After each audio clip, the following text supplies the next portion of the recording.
mbele.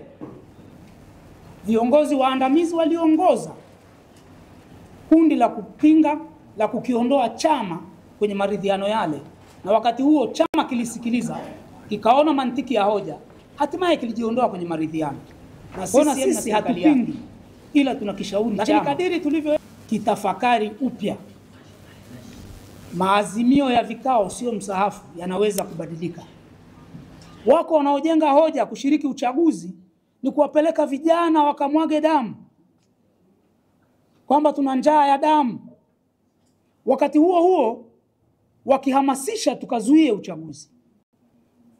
Hivi damu itamwagika wakati gani zaidi? Wakati wa kushiriki uchaguzi au wakati wa mapambano na dola, polisi na majeshi yake wakati wa kuzuia uchaguzi?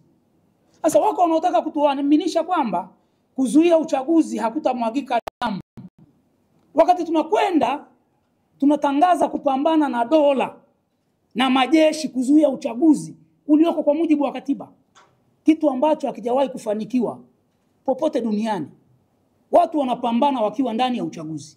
Hadi tunaambia tukishiriki uchaguzi ni watu wanaotaka damu zikamwagike, lakini kuzuia uchaguzi kana kwamba hatutatumia watu wetu hawa hawa kwenda kuzuia uchaguzi.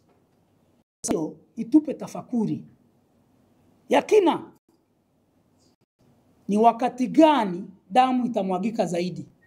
Kama tunaweza kuepusha tone la damu ya Mtanzania kumwagika, viongozi tuna wajibu, that's our primary responsibility, ya kulinda uhai wa watu wetu. Hata sisi tunaotaka tugombee, tunataka kuepusha vijana wetu, ndugu zetu, kwenda kuumizwa wakati wa kuzuia uchaguzi.